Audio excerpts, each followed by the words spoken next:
How's it going, guys? My name is Zach with the Movie Castle, and today we're going to be taking a look at Monsters. This is Season 2, Episode 5, and this one's entitled Love Hurts. It originally came out October 29th, 1989, so just a few days before Halloween.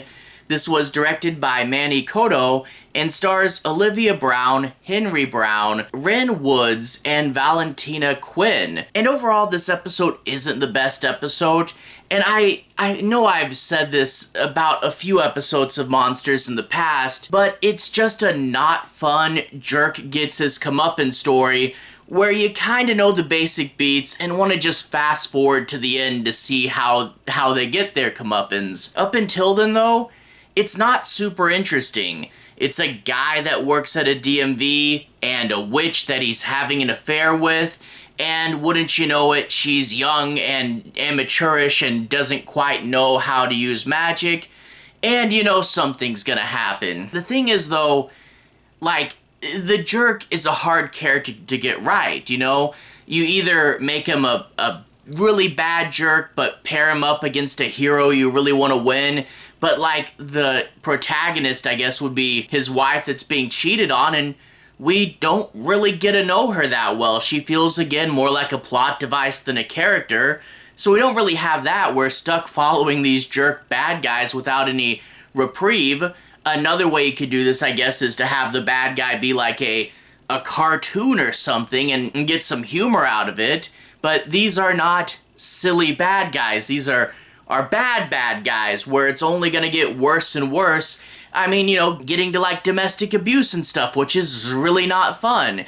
And maybe there'll be some people that are interested in seeing just how far the depravity goes. Some people might have a sense of morbid curiosity about that, I guess, but really, you're just following around standard but pretty bad jerks in a plot that we get the gist of. Now, I don't want to say it's a terrible episode or anything. It's just a B-side. You know, if you're watching through all of Monsters, you don't need to skip it, but it's not really anything to seek out, but it does have a few memorable moments.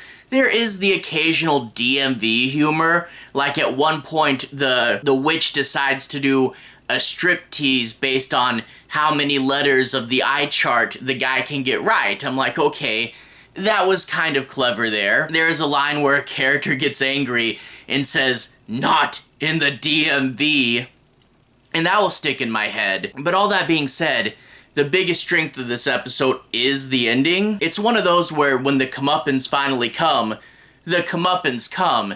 And the ending is clever and has a really good special effect behind it. I don't know if it really makes the episode worth watching, but it at least had a satisfying ending for some characters that were really begging for a dark comeuppance there, so at least there's that. Not the best thing ever. It's standard. I'm not got any good point of view character to follow, and I just didn't enjoy watching it until the end. Maybe it had a few moments here and there.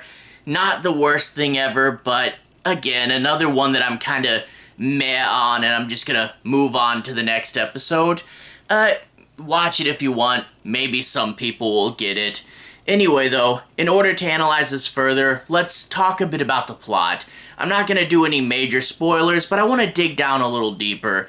So let's dive in. We open up with this guy working for the DMV, and he's helping this lady get her driver's license, and as they fill out the form, the two start to flirt with each other, and it reads pretty good. You know, it seems natural, it seems like they have chemistry. Okay, an interesting opening. And then the guy's wife comes in, and we get like a complete 180 on this character. You go from nice, friendly flirting to, oh, he's cheating on his wife, oh, the wife's also pregnant, and the boss at the DMV is actually his father-in-law, who seemed probably close enough to hear what they were saying? I don't know. So you get this friendly character that just on a dime turns out to be a scumbag. Okay, cool. Well, you think the woman would then go, oh man, I didn't know you were married, let's just rush through the rest of this paperwork and I'm just gonna get out of here. But no, that's not what she does. She is still into him and has to have him. And that's one thing I really don't get about this episode. He's just a loser. Like, he wants to do all these things, he wants to have a better life, but here he is stuck at the DMV. Like, he's not super dreamy, and you don't think that this would be like the guy that you absolutely have to have. He's just some regular guy, but this girl wants him, and it turns out that she is studying magic. She has a mentor, and the mentor will say, hey, you're rushing into things a little quick on the magic stuff. You gotta be careful. Do you know what you're doing? An obvious setup that something might go wrong, and the magic itself is kind of interesting when you see them set up a spell or something, so it's fine, I guess. But the first thing they do is the two want some time alone, and they do a spell to make the father-in-law and the wife sick.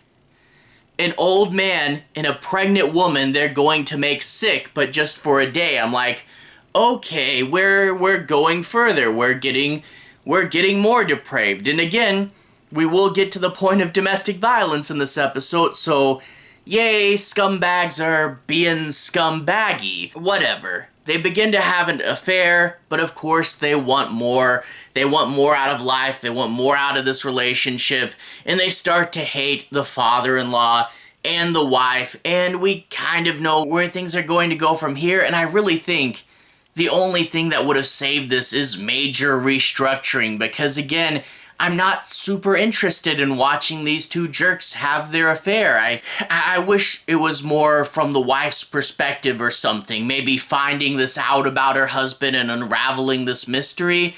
I don't know, but like I said, this needed major restructuring because all we're doing is following around the jerks, and I won't say how, but the ending does do its best to save it. It does have a deep, dark, and memorable ending. It has some cool special effects behind it, and the last scene in this episode, it nails the last scene. I just wish leading up to it was better, because as it stands, not super fun. Kind of reminds me of the episode The Mother Instinct. Had a similar structure to this. Anyway, though, not the best, not absolutely terrible, but I'm probably not going to be in a hurry to rewatch it. Anyway, though, to everyone who's watched so far, thank you for watching. To everyone who's liked and subscribed, thank you. You really are helping the channel out. I'll leave a relevant playlist on the bottom. This should be my Monsters playlist. If you guys want to see me talk about more episodes, you should be able to find those there. Anyway, have a good day. I'll see you guys again very, very soon. Relevant playlist on the bottom. Have a good day now.